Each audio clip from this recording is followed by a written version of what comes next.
Good morning everyone. कैसे आप लोग? सौरभ कैसे हो भैया? ज्योति ठीक ठीक ठीक। थोड़ा एक दो दिन का ब्रेक हो गया था, लेकिन हम लोग कंटिन्यू हैं।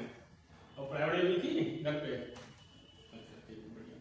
तो पिछले क्लास में कुछ बच्चों ने, जैसे कि विदिशा ने, सौरभ ने भी एक बात कही थी कि सर थोड़ा स्पीड कम करिए, स्पीड आपका ज़्यादा हो जा रहा है। तो अपने हाथ में है, आज उस पर हम लोग बात भी कर लेंगे और उस पर वर्क भी कर लेंगे। स्पीड थोड़ा कम ही रखेंगे। चलिए, ऑनलाइन ऑफलाइन दोनों के चक्कर में स्पीड थोड़ा ज़्यादा हो गया था, लेकिन अब आज से उस चीज़ पे ध्यान दिया जाएगा और स्पीड अब कम हो जाएगी। तो अपने हाथ में है। जैसे गाड़ी चलाते हैं ना, तो गाड़ी की स्पीड अपने हाथ में होती है। जैसा चाहेंगे हम उसका एक्सीलेटर कम कर सकते हैं, ज़्यादा कर सकते हैं। तो वैसे ही पढ़ाई में भी स्पीड का कोई इशू नहीं है, हो जाएगा। दूसरा बात, एक तो था प्रॉब्लम थी स्पीड पे, एक प्रॉब्लम था स्पीड कम रखना है, हो जाएगा कम। दूसरा था जो बात बच्चे दोबारा बोले सर एक बार समझा दीजिए, वो था स्ट्रेटजी, जो हम लोग उस दिन बात किए थे। स्ट्रेटजी पे, इसी की स्ट्रेटजी के अंतर्गत हम लोग बात किए थे ट्रेंड एनालिसिस। ट्रेंड एनालिसिस इस पे बात करना है। तो अभी छोटे मतलब कुछ मिनटों में इस पे हम डिस्कस कर लेंगे, ज्यादा तो नहीं कर पाएंगे, लेकिन कुछ मिनट इस पे देके फिर हम अपने मेन मुद्दे पे आएंगे। आज टॉपिक शुरू करेंगे हम लोग। तो स्पीड का कोई इशू ही नहीं है, स्पीड को हटा देते हैं। आ जाते हैं ट्रेंड एनालिसिस वाले मुद्दे पर, स्ट्रेटजी पे। तो स्ट्रेटजी को लेकर भी हम एक बात बोले थे, आप लोगों से एक उदाहरण दिए थे। सौरभ को ये कहना था कि सर एक उदाहरण और समझा दीजिएगा। ठीक है भाई, समझा दिया जाएगा आपको। उदाहरण बता दिए, जैसे हम उस दिन बताए थे स्ट्रेटजी के लिए कि एक किंग थे, एक राजा थे, उनके 4 बच्चे थे। 4 लड़के थे युवराज, A B C and D. अब राजा वृद्ध हो गए थे, उन्हें लगा कि अब राजपाट सौंप दिया जाए। तो इन 4 युवराजों में से किसको राजा बनाया जाए, इसकी परीक्षा वो लेना चाह रहे थे। भाई राज्य को संभालना है, जैसे देश को संभालना बहुत कठिन काम होता है, परिवार को चलाना बड़ा कठिन काम होता है, उसी तरह एक राज्य को चलाना अपने आप में बहुत बड़ी बात है। तो किसी भी हाथ में राज्य को सौंपा नहीं जा सकता। तो योग्य कौन है, कौन योग्य युवराज है, कौन राजा बनने के लायक है, इसकी परीक्षा कैसे हो। उनके दिमाग में एक युक्ति सूझी, एक आइडिया आया कि हम युवराज, इन 4 राज्यों में एक परीक्षा लेते हैं और जो उस पर खरा उतरेगा उसको ये राज्य सौंप दिया जाएगा। उसी के लिए उन्होंने वो पेड़ वाला उदाहरण दिया था। उदाहरण दिया था कि 4 पेड़ हैं, ठीक है, 4 पेड़ हैं और ये 4 युवक हैं। ये 4 पेड़ है, मान लीजिए।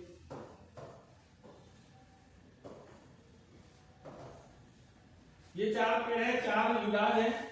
इन 4 युवराजों को राजा बोल दिए कि भाई आप लोगों को सभी को एक एक कुल्हाड़ी दे दी गई है और मान लीजिए 5 घंटे दे दिए गए हैं। और कहा गया कि इस कुल्हाड़ी से 5 घंटे में अपने अपने पेड़ को आप लोग काटिए। जो पेड़ काट के जल्दी से मेरे पास आएगा, उसी पे हम डिसीजन अपना उसको देंगे, मतलब उसको राजा बनाएंगे। तो बोले सब ठीक है, कोई बहुत बड़ा काम भी नहीं था, नॉर्मल चीज यही है, कोई भी किसी को मिल जाए पेड़ काटना कोई बहुत बड़ी काम नहीं है।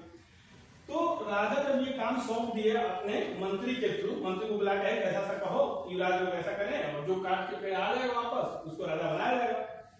इसमें ए उसी बताया था आप लोगों को, बी और सी, ए बी और डी तीनों लोगों ने पेड़ काटना शुरू कर दिया। जैसे मैंने वर्क मिला और बता दिया गया कि अब से आपका टाइम शुरू होता है, उन्होंने पेड़ काटना शुरू कर दिया।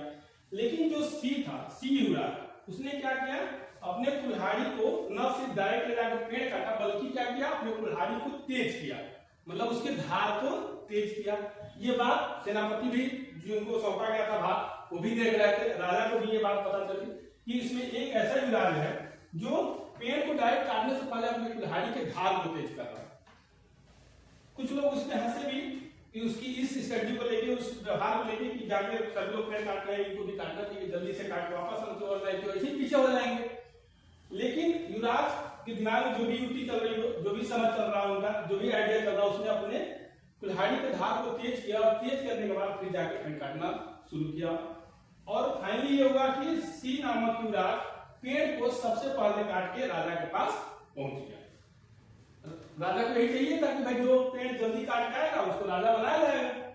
इस हिसाब से देखा जाए तो सी को राजा बनना है। तो राजा ने पूछा ये बात कि भाई सभी लोग जब तीनों युवराज पेड़ काटने लगे थे, तुम कुल्हाड़ी तेज कर रहे थे, तुम भी चाहते तो पेड़ काट लेते।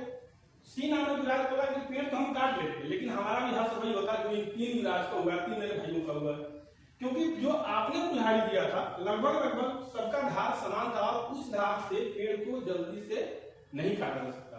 इसलिए हमने क्या किया कि पहले अपने कुल्हाड़ी के धार को तेज किया, और जब हमारी कुल्हाड़ी का धार तेज हो गया तो हम पेड़ को आसानी से काट पाए और जल्दी भी काट पाए, मतलब कम समय में ज्यादा अचीवमेंट प्राप्त कर पाए। ये कहानी सिर्फ इसलिए बताई गई थी कि जो हम लोग उस दिन ट्रेंड एनालिसिस की बात किए थे,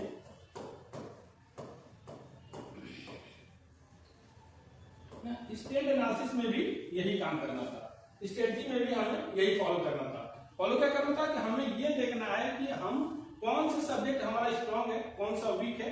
जैसे हम ज्योग्राफी की बात करें, क्योंकि हम आपको ज्योग्राफी पढ़ाएंगे, तो ज्योग्राफी में हम ये देखेंगे कि ज्योग्राफी के अंतर्गत कितने चैप्टर आ रहे हैं, कौन कौन से चैप्टर आ रहे हैं, कौन कौन से चैप्टर हमारा स्ट्रांग है, अगर नहीं स्ट्रांग है कौन सा वीक है, किस चैप्टर से कितने क्वेश्चन आ रहे हैं, उस चैप्टर में जो क्वेश्चन आ रहे हैं उसको हम किस तरह से कर पा रहे हैं, किस चैप्टर का क्वेश्चन हमारे लिए ज्यादा इंपॉर्टेंट है, कम समय में हम उस चैप्टर को ज्यादा कंप्लीट कर पा रहे हैं और एग्जाम में वो ज्यादा आ रहा है। इसके लिए हम आपको बताते हैं थोड़ा सा आपको मेहनत करना पड़ेगा। ऐसे तो जनरली पढ़ाई तब लोगों को लगता है होगा कि होता नहीं है, आप चाहें तो उसको आसान भी कर सकते हैं अगर आप स्ट्रेटजी के तहत पढ़ेंगे। तो ये थोड़ा नीरस वाला काम है कि ट्रेंड एनालिसिस करने जाके बैठेंगे, कॉपी किताब लेंगे, मार्केट से कोई सा कैरियर का बुक खरीद कर लाएंगे, फिर हम ये देखेंगे कि किस साल में कितने क्वेश्चन आए, फिर पार्ट वाइज देखेंगे, चैप्टर वाइज देखेंगे किस चैप्टर में कितने क्वेश्चन आए। तो ये थोड़ा लंबा टाइम है, हालांकि इतना भी लंबा नहीं 10-20 साल लगेगा या 10-20 महीने लगेगा या 10-20 दिन लगेगा, ऐसा भी नहीं, 1-2 दिन का खेल है, लेकिन उस पर हम लोग ध्यान नहीं देते हैं।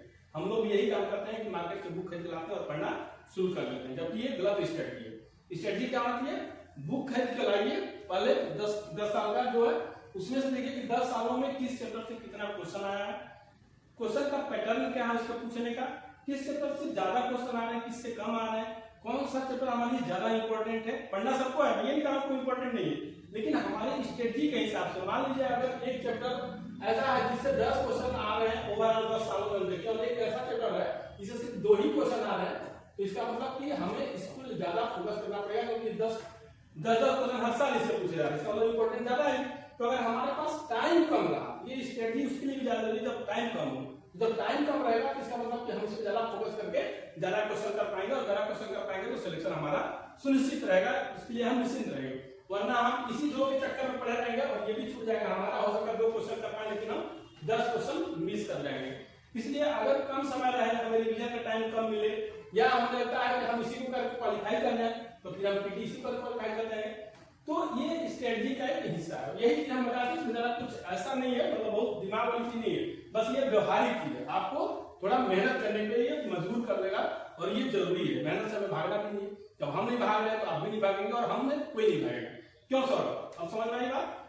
ठीक है, तो आज से हम लोग अपने मेन मुद्दे पे चलते हैं, अपने सिलेबस के रिकॉर्डिंग पढ़ाई करते हैं। जैसे आज हम लोग का पहला चैप्टर जो है वो है कॉस्मोस, ब्रह्मांड। तो आज से हम लोग कॉस्मोस को शुरू करेंगे, ज्योग्राफी के अंदर कॉस्मोस को पढ़ेंगे। अब पहले हम लोग क्वेश्चन फॉर्म को ही देख लेते हैं। जैसे एक क्वेश्चन बहुत प्रचलित है कि महाविस्फोट सिद्धांत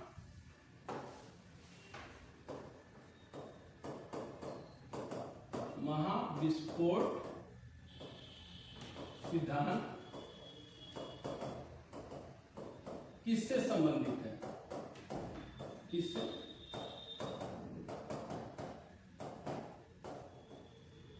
किससे संबंधित है? ठीक, आने वाले समय में ये पीडीएफ रहेगा, उसी पे हम लोग काम करेंगे। अभी शुरुआत इसलिए हम आप लोगों को लिख भी दे रहे हैं और बता भी दे रहे हैं ताकि समझने में थोड़ा ज्यादा आसान रहे, फ्लो बन जाएगा, फिर हम लोग पीडीएफ पे शिफ्ट हो जाएंगे। महाविस्फोट सिद्धांत किससे संबंधित है? जैसे इसका ऑप्शन है कि महाद्वीपीय विस्थापन से, पहला महाद्वीपीय विस्थापन से, दूसरा हिमालय के निर्माण से, हिमालय के निर्माण से, तीसरा सागरों के निर्माण से, और चौथा ब्रह्मांड के निर्माण से, ब्रह्मांड के निर्माण से। हालांकि हमें लग रहा है कि इस क्वेश्चन को सभी लोग जानते होंगे, लेकिन चूंकि हम शुरू इसलिए कर रहे हैं कि शुरुआत ही यहीं से होगी व्यक्ति की। आप लोग पढ़ेंगे भी हम लोग इसी तरह एक एक क्वेश्चन करते जाएंगे, और जो हम लोग मैटर पढ़ेंगे उसी मैटर में से आप देखेंगे आप खुद क्वेश्चन आना शुरू कर देंगे। क्वेश्चन कोई अलग से पढ़ने की जरूरत नहीं है, चैप्टर पढ़ेंगे उसी में से सारे क्वेश्चन बन जाएंगे आपके, और सारे क्वेश्चन आप लोग खुद बनाएंगे। एक एक वर्ड को लेकर हम लोग पढ़ेंगे तो क्वेश्चन अपने आप क्लियर हो जाएंगे और बनते भी जाएंगे, आप लोग देखेंगे भी। तो इसका जो आंसर क्या होता है कि ब्रह्मांड के निर्माण से, महाविस्फोट से जानता ब्रह्मांड के निर्माण से। अब हमारे पास दो तीन शब्द आ गए, ब्रह्मांड आ गया, महाविस्फोट सिद्धांत आ गया। तो इस दो शब्दों को लेकर हम लोग आगे बढ़ेंगे और देखेंगे उसी में ब्रह्मांड वाला चैप्टर पूरा कंप्लीट हो जाएगा। तो आइए हम लोग देखते हैं ब्रह्मांड। अब तो स्पीड ज्यादा नहीं है, और ठीक ज्यादा भैया तो बता देना।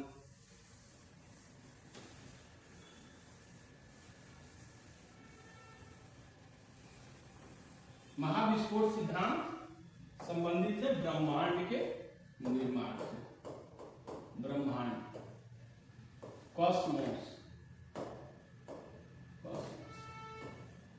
ठीक। अब मानव का जब जन्म हुआ तो मानव चूंकि जिज्ञासित प्राणी है, जिज्ञासा उसके अंदर कूद कूद के बढ़ी है, हमेशा कुछ ना कुछ सोचते रहता है, कुछ क्रिएटिव भी करते रहता है। इसीलिए तो क्या है, सबसे बुद्धिमान प्राणी भी है। वैसे तो प्राणी पृथ्वी में बहुत सारे हैं, लेकिन मानव को इसीलिए बुद्धिमान प्राणी कहा गया। क्यों? क्योंकि वो हमेशा देखिएगा आपको कुछ ना कुछ उसके दिमाग में चलते रहेगा, कुछ पॉजिटिव कुछ निगेटिव जो भी चलते रहेगा, लेकिन चलते रहेगा। अगर हम लोग पॉजिटिव पे ध्यान देंगे, निगेटिव पे ध्यान नहीं देंगे, तो मानव के मन में कई सारे क्वेश्चन उठना शुरू हो गए। एक क्वेश्चन ये था कि ये जो पृथ्वी बनी कैसी है, या ये जो हम लोग देख रहे हैं पृथ्वी, सूरज, चांद, तारे, ग्रह, नक्षत्र, पेड़ पौधे, ये आपके सागर, झील, पहाड़, पर्वत, पठार, मैदान, इसके कुछ ना कुछ बने होंगे, तो इसके रीजन कारण होंगे। ये कैसे बना, कब बना, किसने बनाया, इसको एक नाम दिया जाए ताकि हम लोग आगे उस पर काम कर सकें। तो ये जो मानव के मन में आया, जो मानव ने जो जिज्ञासा उत्पन्न की, जो उससे नॉलेज में, जो उसकी जानकारी में समझ में आया, उसको बोला कि इसको एक नाम देते हैं हम लोग ब्रह्मांड, कॉस्मोस देते हैं, इंग्लिश में उसका है कॉस्मोस। तो ब्रह्मांड नाम देते हैं, और ब्रह्मांड से हम इसको डिनोट करेंगे, और हम सारी चीजें इसी के अंतर्गत पढ़ेंगे या जानेंगे कि ब्रह्मांड के अंतर्गत क्या क्या चीजें हैं। ये सूर्य है, ये चांद है, ये ग्रह है, ये नक्षत्र है, ये पृथ्वी है, पर्वत, पहाड़, मैदान, जो भी है, ये सब इसी के अंतर्गत है। तो उसने एक नाम दिया ब्रह्मांड, कॉस्मोस, ठीक। उसी को एक और नाम है इसका यूनिवर्स, यूनिवर्स। अब कॉस्मोस का अध्ययन किया जाता है कॉस्मोलॉजी के अंतर्गत, मतलब ब्रह्मांड विज्ञान। ब्रह्मांड का अध्ययन किया जाता है ब्रह्मांड विज्ञान के अंतर्गत, उसी को बोलते हैं कॉस्मोलॉजी, कॉस्मोलॉजी। ब्रह्मांड का जो अध्ययन है, आप लिख भी सकते हैं इसको, इसका जो अध्ययन किया जाता है वो है कॉस्मोलॉजी के अंतर्गत, अर्थात ब्रह्मांड विज्ञान के अंतर्गत, ठीक है। ये ब्रह्मांड कॉस्मोस इंग्लिश वर्ड है, आपको देखना। तो कॉस्मोस शब्द का जो पहली बार प्रयोग किया था, कॉस्मोस शब्द का पहली बार प्रयोग किया था क्रिश्चियन वोल्फ ने,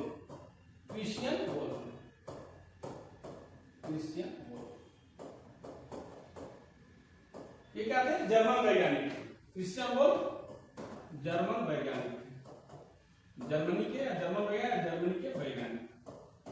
आप लोग देखिए इसी में आप लोग का क्वेश्चन भी बनते जा रहा है। जैसे क्वेश्चन क्या बना, कॉस्मोस का अध्ययन किसके अंतर्गत किया था, कॉस्मोलॉजी के अंतर्गत। कॉस्मोस शब्द का पहली बार प्रयोग किया था क्रिश्चियन वोल्फ ने। क्रिश्चियन वोल्फ कहाँ थे, जर्मनी के वैज्ञानिक थे। पहली बार कब किए थे, 1730 में, 1730 AD। अब इसी तरह हम क्वेश्चन बनते जाएंगे, चैप्टर से आप लोग खुद ही बना लेंगे, पढ़ते जाएंगे। फैक्ट भी है, क्वेश्चन जिसको कह सकते हैं, जानकारी के लिए भी कह सकते हैं। तो ये ब्रह्मांड विज्ञान के अंतर्गत ब्रह्मांड का अध्ययन करते हैं, और इस शब्द का पहली बार प्रयोग किया था क्रिश्चियन वोल्फ ने 1730 AD में जर्मनी के वैज्ञानिक। हमारे यहाँ मतलब हम लोग के यहाँ अगर हिंदू मैथोलॉजी को देखें तो ब्रह्मांड का निर्माण कहा जाता है ब्रह्मा से होगा, ऐसा माना जाता है, ब्रह्मा से होगा। ये मैथोलॉजी है। अब सच्चाई क्या है ये तो खोज का विषय है, बाद में जो भी होगा, लेकिन अभी इसका ऐसा वैज्ञानिकों का मानना है कि ब्रह्मा से हुआ है। ठीक है, ब्रह्मा से इसका निर्माण हुआ है कॉस्मोलॉजी के अंतर्गत, कॉस्मोस का निर्माण ब्रह्मा से हुआ ऐसा माना जाता है। ठीक है, इसका जो ब्रह्मांड का एक पर्यायवाची शब्द है,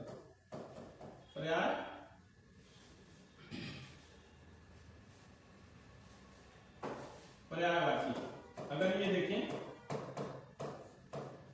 तो स्थूल जगत भी होता है, स्थूल जगत,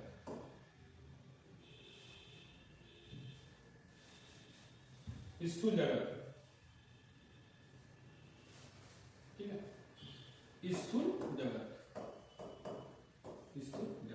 स्थूल जगत का मतलब कि अभी भी 95% चीजें क्या है, अदृश्य है।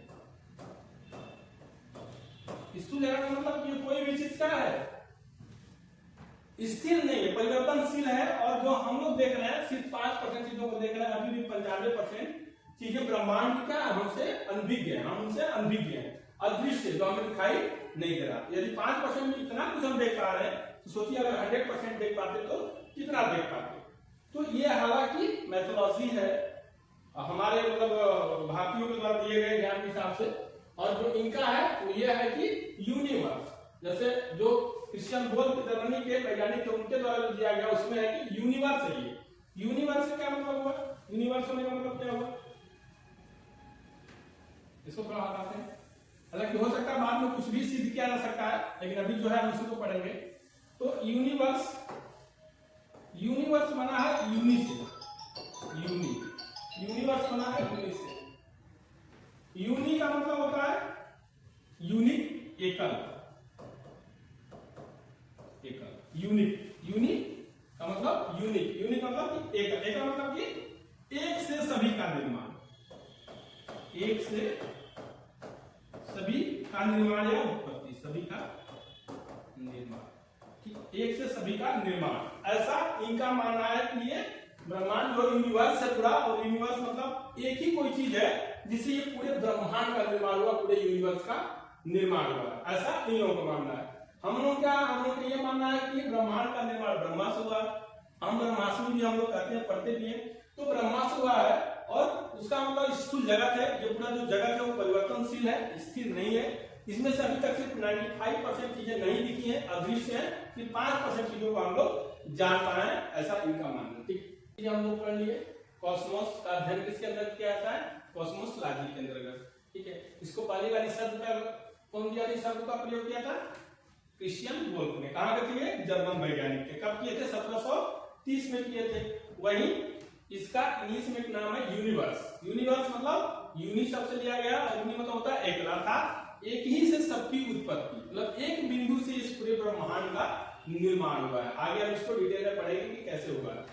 हमारे यहाँ तो हम बताएं कि हमारे मैथोलॉजी में क्या है, इसको स्थूल जगत माना जाता है। स्थूल जगत मतलब ऐसा जगत जहां चीजें परिवर्तनशील है, अर्थात कोई भी अस्थायी नहीं है। और यहां तक माना जाता है कि अभी तक जो हम लोग ब्रह्मांड को देख रहे हैं, यूनिवर्स को देख रहे हैं, वो सिर्फ 5% हमारे नॉलेज में है। 95% चीजों को हम लोग अभी नहीं जान पाए हैं।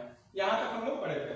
अब आगे देखते हैं कि ब्रह्मांड के बारे में जो थ्योरी दी गई, इस ब्रह्मांड के बारे में जो थ्योरी दी गई,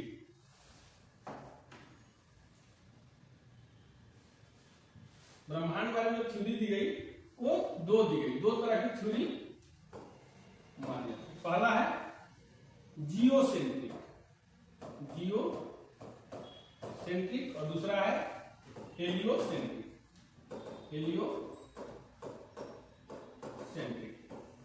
ये दो तरह की थ्योरी दी गई, दो सिद्धांत दिए गए ब्रह्मांड के निर्माण के बारे में कि जियोसेंट्रिक है या फिर हेलियोसेंट्रिक है। सर्वाधिक प्राचीन जो थ्योरी थी वो जियोसेंट्रिक थी। जियोसेंट्रिक मतलब जियो और सेंट्रिक। जियो मीन्स भूमि या पृथ्वी, भौमिक भी बोलते हैं इसको, या पृथ्वी। और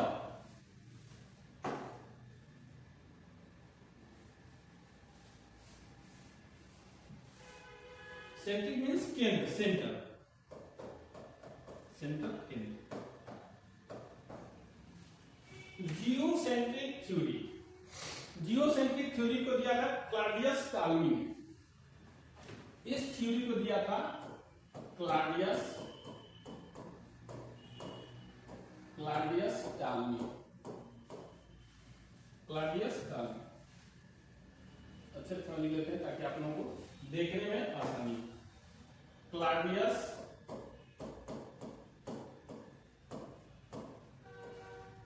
टॉल्मी, क्लॉडियस टॉल्मी ने जियोसेंट्रिक थ्योरी की अवधारणा का प्रतिपादन किया था। ठीक है, काम करती है मिस्र यूनान के वैज्ञानिक, मिस्र के वैज्ञानिक, मिस्र वैज्ञानिक। ये कब दिए थे? 140 एडी में। कब दिए थे? 140 एडी में। ये सब भी आपके फैक्ट ही हैं, ये क्वेश्चन नहीं है, बस बनाने की जरूरत है। अब जैसे बोल रहे हैं कि ब्रह्मांड के बाद जियोसेंट्रिक थ्योरी किससे संबंधित है? ब्रह्मांड विज्ञान के बारे में, पृथ्वी के निर्माण के बारे में, पर्वत पहाड़, कोई भी ऑप्शन बना सकता है। तो आपके लिए एक क्वेश्चन बन जाएगा। दूसरा क्वेश्चन बनेगा जियोसेंट्रिक की अवधारणा किसने दिया था? तो क्लॉडियस टॉल्मी ने। कब दिया था? 140 एडी में। फिर आगे आएंगे कि जियोसेंट्रिक है क्या, ये अवधारणा है क्या, ये सिद्धांत है क्या। तो जियोसेंट्रिक अवधारणा दिया था क्लॉडियस टॉल्मी ने, और इनके अनुसार जियो का मतलब कि भौमिक या पृथ्वी, और सेंट्रिक का मतलब केंद्र, अर्थात पृथ्वी कहाँ है? केंद्र में है। टॉल्मी के अनुसार इनका यह कहना था कि ये जो यूनिवर्स है, इस यूनिवर्स में पृथ्वी क्या है? केंद्र में, और बाकी सभी जैसे सूर्य, चांद और बाकी जो ग्रह हैं, नक्षत्र हैं, जितने भी पिंड हैं, ये सब लोग क्या हैं? उसकी परिक्रमा कर रहे था। पृथ्वी इसकी केंद्र में, और बाकी सभी पिंड उसकी परिक्रमा कर रहे हैं, ऐसा क्लॉडियस टॉल्मी का मानना था। और ये थ्योरी बहुत लंबे समय तक चलती रही, जब तक कि कोई नई थ्योरी नहीं आ गई। और ये होता भी है, जैसे आपका कोई सिद्धांत है या आपके बनाए हुए रूल तब तक चलेंगे जब तक उससे अच्छा कोई रूल नहीं आ जाता, उससे अच्छा कोई सिद्धांत या सर्वप्रचलित सिद्धांत, मान्यता वाली सिद्धांत नहीं आ जाती है। तो ये क्लॉडियस टॉल्मी का सिद्धांत बहुत दिन तक चलता रहा, मतलब कई 100 साल वर्षों तक चलता रहा। उसके बाद आया हेलियोसेंट्रिक थ्योरी। हेलियोसेंट्रिक थ्योरी का सिद्धांत दिया था निकोलस कोपरनिकस ने। इस थ्योरी का सिद्धांत दिया था निकोलस कोपरनिकस ने। निकोलस कोपरनिकस,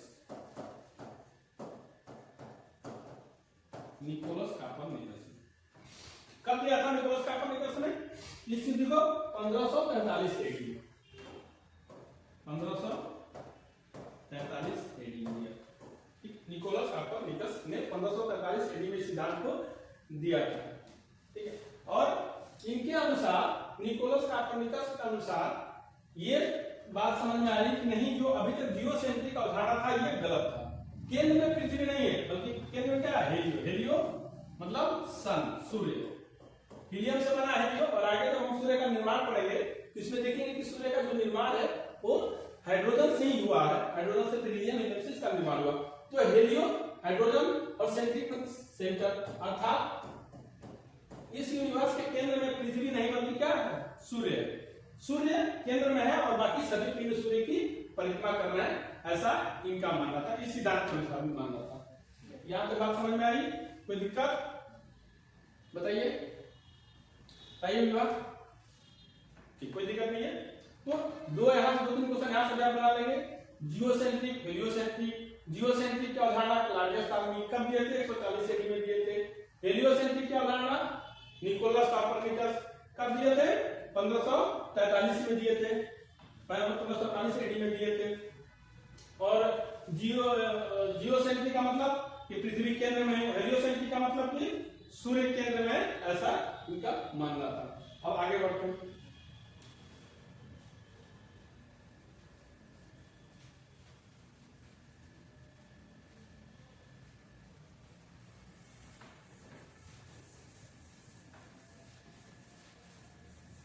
अगर स्पीड ज्यादा है तो अभी भी आप लोग बता दीजिएगा, क्योंकि पढ़ाने के फ्लो में की स्पीड ज्यादा हो जाती है। ठीक है, कापरनिकस निकोलस कापरनिकस कहाँ के थे? पोलैंड के। एक बार इसको भी लिख लीजिएगा, आया हुआ क्वेश्चन है। निकोलस कापरनिकस कहाँ के थे ये? पोलैंड के। और आपको ये जान के खुशी होगी, आपकी जानकारी होगी कि इसी को बोलते हैं कापरनिकसीय क्रांति। मतलब जब निकोलस कापरनिकस ने ये सिद्धांत दिया कि नहीं, इस यूनिवर्स के, इस ब्रह्मांड के केंद्र में पृथ्वी न होकर सूर्य है, तो जैसे लगा कि क्रांति आ गई, इसीलिए कहा जाता है कि निकोलस कापरनिकसीय क्रांति की अवधारणा आ गई।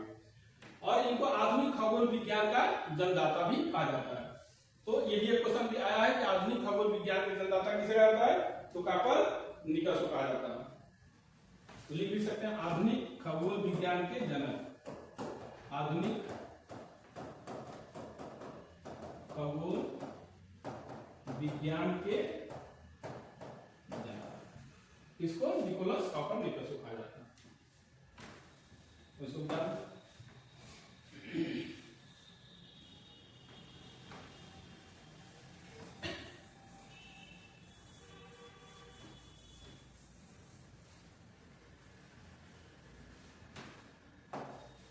इसीलिए एक क्वेश्चन और भी आपको जैसे फैक्ट के रूप में आपको मैं बता दूं, नोट करना तो नोट कर लीजिए, बाकी पीडीएफ तो मिल ही जाएगा आपको।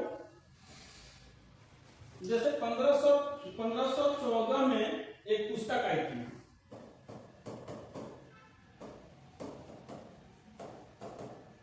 पुस्तक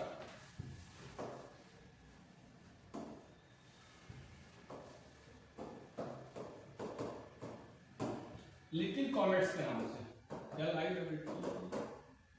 लिटिल कॉमेट्स।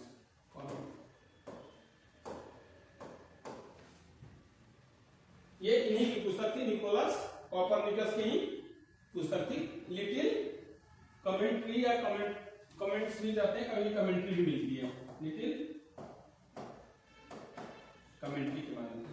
इस पुस्तक में भी इन्होंने ब्रह्मांड के बारे में विस्तार से चर्चा किया था, और खास तौर पे हेलियोसेंट्रिक अवधारणा के बारे में इन्होंने बहुत सारी चीजें बताई थी। ये भी एक फैक्ट है कि इस पुस्तक के बारे में भी पूछ सकता है, तो आप लोग बता देंगे इसको।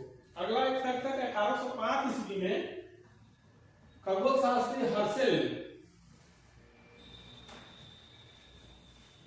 1805 में, ये सब क्वेश्चन है करते जाएंगे ब्रह्मांड विज्ञान से संबंधित है। 1805 में खगोल शास्त्री हर्शेल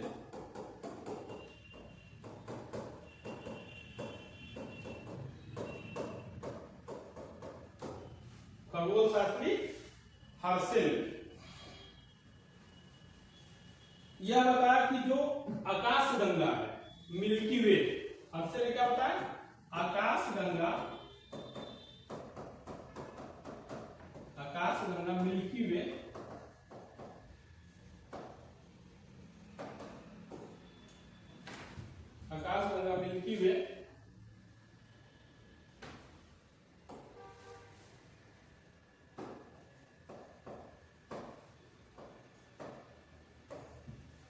हर्शेल ने 1805 ईस्वी में खगोल शास्त्री हर्शेल बताया कि आकाशगंगा मिल्की वे जो क्या है, ये भी क्या है? एक सौर मंडल का भाग है, अंश है, ऐसा इन्होंने बताया। अब आकाशगंगा एक नया वर्ड आ गया, ठीक है। सौर मंडल का भाग है, तो सौर मंडल भी एक नया वर्ड आ गया। ब्रह्मांड हम लोग देख ही रहे हैं, तो ये सभी शब्द को, वर्ड को हम लोग एक एक करके डिस्कस भी करेंगे। जैसे अब इसके बाद हम लोग पढ़ेंगे आकाशगंगा। अभी तक ब्रह्मांड के बारे में कौन इसको शब्द दिया, कब दिया, कहाँ के थे, फिर दो शब्द आया। ब्रह्मांड के बारे में जो थ्योरी दी गई, हेलियोसेंट्रिक और जियोसेंट्रिक। जियोसेंट्रिक किसने दिया, कब दिया, कहाँ के थे? हेलियोसेंट्रिक की अवधारणा के अनुसार क्या है, जियोसेंट्रिक की अवधारणा के अनुसार क्या है। फिर एक नया वर्ड है आकाशगंगा, ये भी क्या है? यूनिवर्स का एक भाग है, सौरमंडल का एक अंश मात्र है। तो फिर हम लोग पढ़ेंगे आकाशगंगा क्या है। तो आकाशगंगा के बारे में जब हम लोग देखते हैं, तो आकाशगंगा मिल्की वे असंख्य तारों का एक समूह है, ऐसा खगोल शास्त्रियों का मानना है। खगोल शास्त्रियों का मानना है कि जो आकाशगंगा है, मिल्की वे है, मिल्की वे ये असंख्य तारों का समूह है, असंख्य तारों का एक समूह। मिल्की वे आकाशगंगा असंख्य तारों का एक समूह है। अब यही थोड़ा सा एक हम सिद्धांत के बारे में देख लें कि जो हमारा ब्रह्मांड है, ये ब्रह्मांड वाला है असंख्य आकाशगंगाओं से। मतलब ये जो यूनिवर्स है, इस यूनिवर्स में ना जाने कितने लाखों करोड़ों आकाशगंगाएं हैं।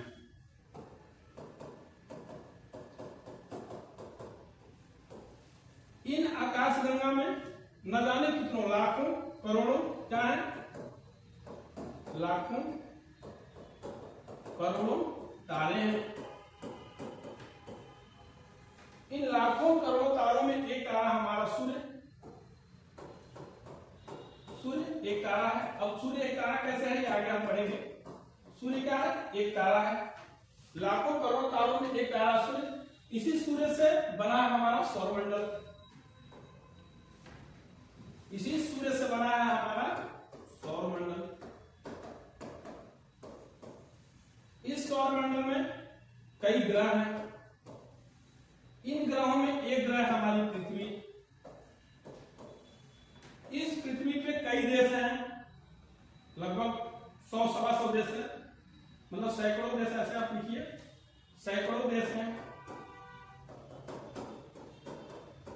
सैकड़ों देश हैं। इन सैकड़ों देश में एक देश है हमारा भारत। इस भारत में लगभग 35-36 स्टेट हैं, राज्य हैं। इन राज्यों में एक राज्य हमारा यूपी, उत्तर प्रदेश। इस उत्तर प्रदेश में 75 जिले हैं। इस 75 जिलों में एक जिला है हमारा मान लीजिए लखनऊ। इस लखनऊ में न जाने कितने गांव हैं, उसमें से एक गांव है सपोज करिए मान लीजिए पूर्णिया। इस पूर्णिया में, इस गांव में सैकड़ों घर होंगे। उसमें से एक घर है हमारा, और उस घर में अगर 10 लोग हैं या 20 लोग हैं, तो उसमें से एक हैं हम, एक हैं हम। अब ब्रह्मांड है, ब्रह्मांड में लाखों अरबों आकाश गंगाएं हैं। उस आकाश गंगा में से एक आकाश गंगा है। इस आकाश गंगा में लाखों करोड़ों तारे हैं। इसी आकाश गंगा को मिल्की, जो हमारा आकाश गंगा मिल्की वे जिसको बोलते हैं, इन आकाश गंगाओं का निर्माण लाखों करोड़ों तारों से हुआ है। उन लाखों करोड़ों तारों में से एक तारा है सूर्य। इस एक सूर्य से हमारे सौरमंडल का निर्माण हुआ है। इसके जैसे न जाने कितने सूर्य हैं, मतलब लाखों करोड़ों हैं। उस सौरमंडल में कई ग्रह हैं, जिसमें से एक ग्रह पृथ्वी। पृथ्वी पे सैकड़ों देश हैं, जिसमें से एक देश है भारत। भारत में भी कई राज्य हैं, जिसमें से एक राज्य है यूपी। यूपी में भी कई जिले हैं, जिसमें से एक जिला लखनऊ। और लखनऊ में भी कई गांव हैं, जिसमें से एक गांव सपोज करिए पूर्णिया। और पूर्णिया में भी न जाने कितने घर हैं, सैकड़ों घर होंगे, उसमें से एक घर होगा हमारा। और इस घर में भी हम लोग 15-20 लोग हैं, जिसमें से एक लोग हैं हम। तो सोचिए कि कितना बड़ा ये यूनिवर्स, इतना बड़ा ब्रह्मांड। मतलब अगर इस पूरे यूनिवर्स को देखें तो कितना बड़ा एरिया है। इसके बाद भी हम लोग घमंड करते हैं, या हम लोग में अभिमान होता है कि हम सबसे बड़े हैं, हम ये हैं, हम प्रधान हैं, हम मुख्यमंत्री हैं, तो हम प्रधानमंत्री हैं, तो हम ये हैं, वो है। अगर आप देखिए तो कुछ भी नहीं है। इंसान अगर देखा जाए वास्तविकता में तो क्या है, एक कीड़े के समान है। इसने पूरे ब्रह्मांड को आप इमेजिन कर देखे तो फिर भी लोग घमंड रहता है, उस पर अपने गाड़ी को पूर्व प्रधान लिखा लेते हैं, पूर्व मुख्यमंत्री लिखा लेते हैं, पूरी ये लिखा लेते हैं, वो लिखा लेते हैं। लेकिन अगर वास्तविकता देखें तो क्या है, एक छोटे से हिस्सा, बिंदु के समान है। पूरे ब्रह्मांड में एक ऐसे बिंदु है, वो है हम। इस बिंदु से हम ज्यादा कुछ भी नहीं। तो एक एक करके फिर हम आगे पढ़ेंगे। ब्रह्मांड को हम देखिए, अब आकाश गंगा को हम पढ़ेंगे, फिर आकाश गंगा तारों को पढ़ेंगे, फिर तारों में सन को पढ़ेंगे, और सन से ही सौरमंडल का निर्माण हम देखेंगे।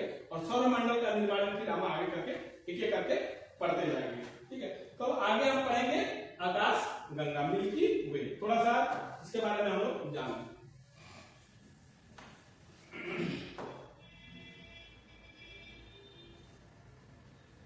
मिल्की वे, आकाश गंगा। आकाश गंगा कैसी है, इस पे भी विवाद है, इस पे भी एकमत नहीं है। हालांकि कुछ सर्वमान्य सिद्धांत है, बात है, लेकिन ज्यादातर अभी विवाद है कि इसका आकार प्रकार कैसा है, इस मिल्की वे का आकार प्रकार कैसा है।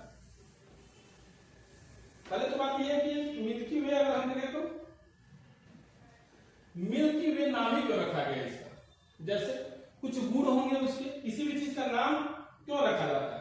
उसके फीचर्स के हिसाब से, उसके गुण के हिसाब से। जैसे मान लीजिए आपका नाम संजय है और किसी चौराहे का नाम पड़ गया संजय ब्रदर चौराहा, या भगत सिंह चौराहा, या फिर आजाद चौराहा, या फिर कलाम चौराहा, अब्दुल कलाम आजाद जी के नाम पे। तो ये सब चीजें जो होती है कोई ना कोई फेमस होता है उसके नाम पे ही होता है।